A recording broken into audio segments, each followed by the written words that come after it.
especially appreciate those words, God's love never ends. And that's why the people can say what? Amen. And I would say a woman and a sibling. Isn't that wonderful? Because it reminds us that it doesn't matter where we are or what we've done, who we love or how we love, right? That God's love for us never, ever ends. And while we say that, I question sometimes how much we own that for ourselves, right? How much do we really believe it, right?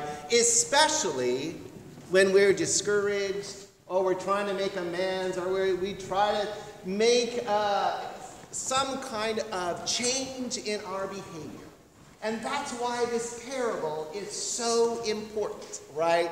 It's a parable that most people know, even if they've never been to church. But I'm here to tell you, if they were here at MCC Richmond, they not only would hear it, they'd love it because they'll be living it. Amen to that, church? Amen. Because we remind people that it doesn't matter. All people are welcome here in this place. And what a joy that is. In this parable, I have been musing this week about the relationship between the elder son and the father. A lot of times when we hear about this parable, we hear about the young son who had gone off from his family for whatever reason. We don't know.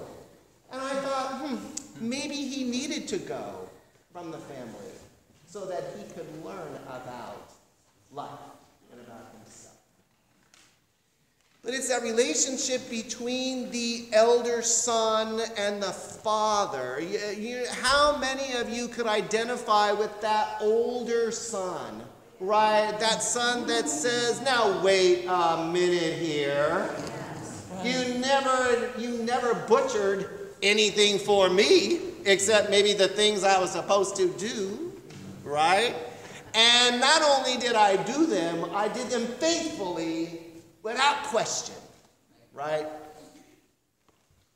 Can you identify with that? Yes. Yeah, of course you can. Thank you for being honest. Because our culture teaches us that we need to be fair in everything that we do, right? So we start counting and we start realizing the list of things that we have done right.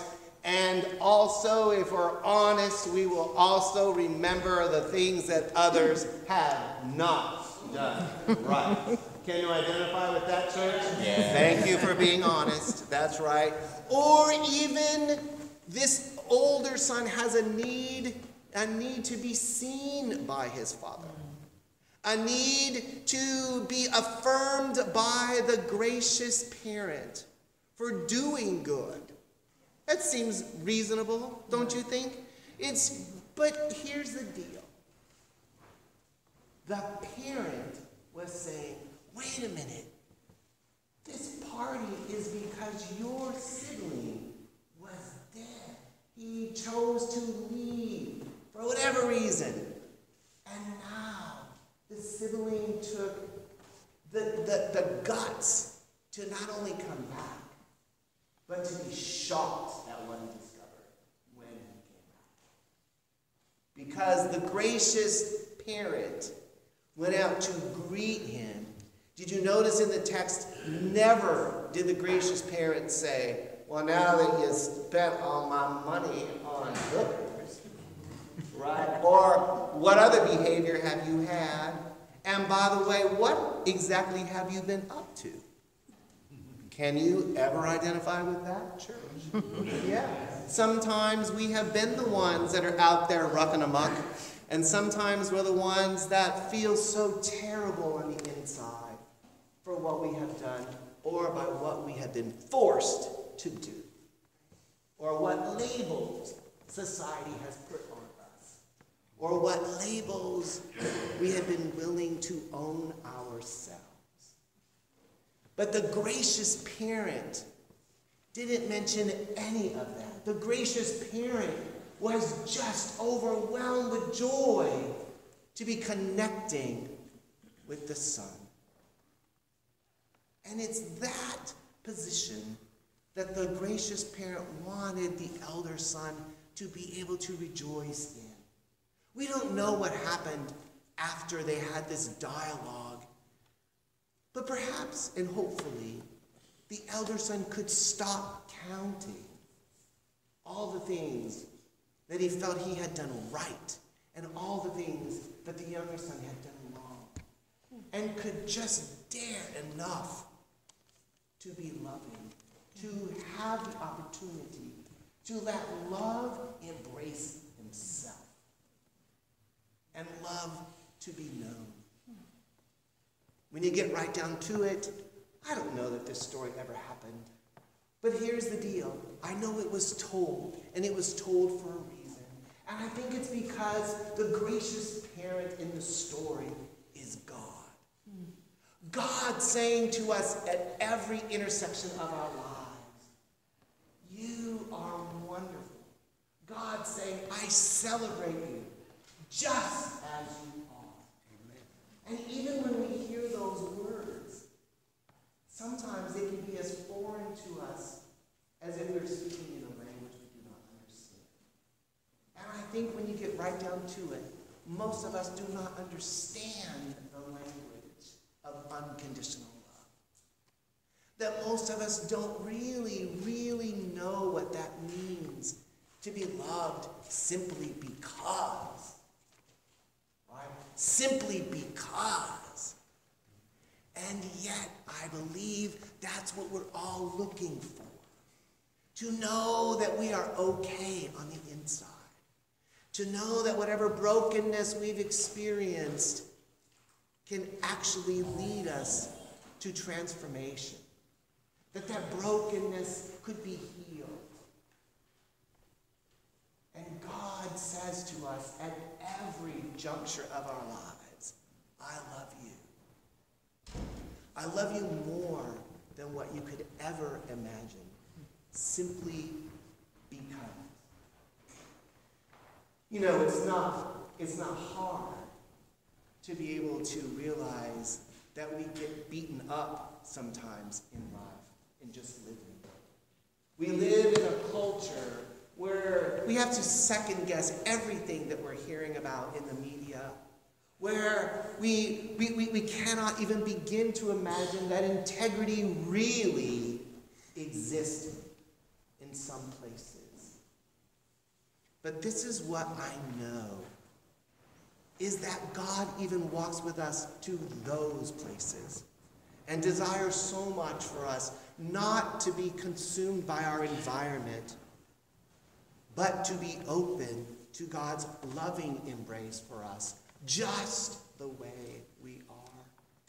And to remind us that no matter who we are created in the image of a loving God. And that God has good gifts for us. And sometimes we will hurt. But all the time, God's love is available for us.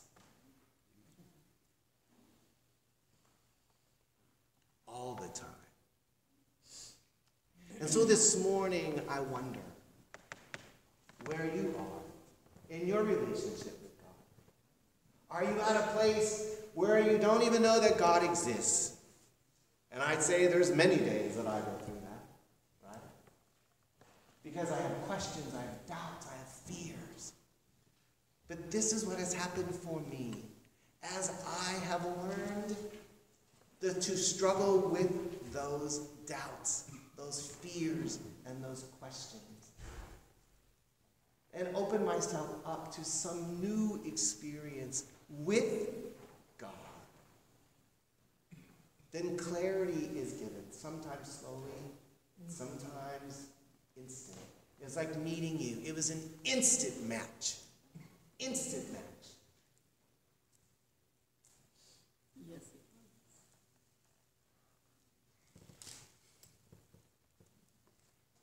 was. And God has met us in that match.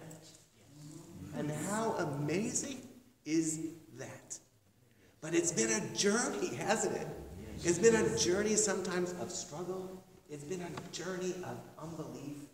And it's been a journey that some have had to leave us. Because I have insisted that we will treat people at MCC Richmond with respect and love all the time, not some of the time. We will not yell at each other. We will not be mean in our behavior, but that we will embrace one another as God's beloved.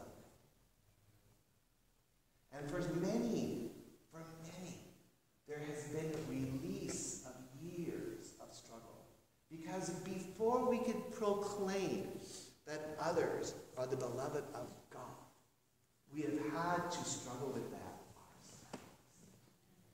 And what a great journey it is to be able to struggle with God, knowing that we are not judged, knowing that God will always be our cheerleader, knowing that God will provide a way. We just need to open ourselves up.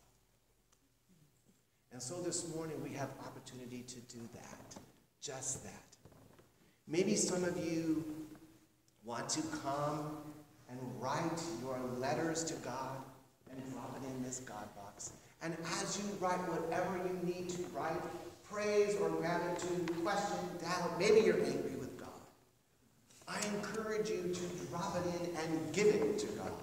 And you might want to light a candle to be reminded that the light of God changes darkness. Perhaps some of you, with that smaller piece of paper, need to write the name of somebody that you know you have hurt. That you know that your relationship is not right. Maybe it's in your own faith. I don't know. Write whatever you need to on that paper and drop it in the bowls at the back of the sanctuary. And watch that paper change.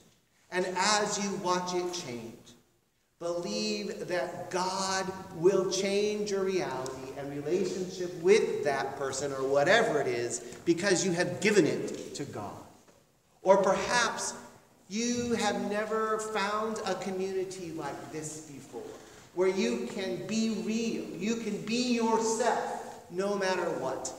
And you will want to come and let Jenny put a drop of paint in one hand and a drop of soap in the other, and that you will mix that color together and then put your handprints on a heart so that we can be reminded that we are a community of faith where we don't have to be perfect, but that we are always embraced by the love of God, period.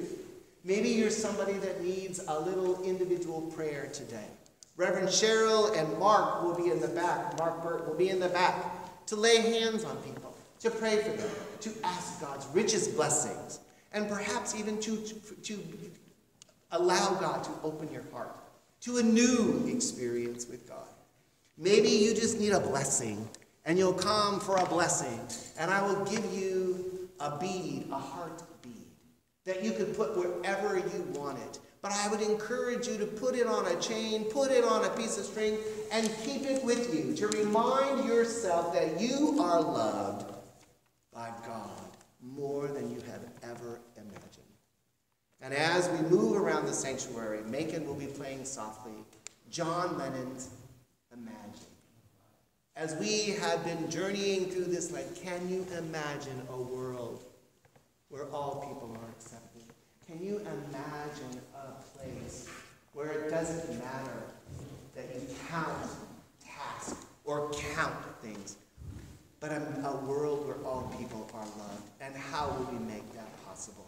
And then we'll celebrate what God is doing this morning as we'll dance together. And if you choose not to dance, that's fine. But listen to the words of this song.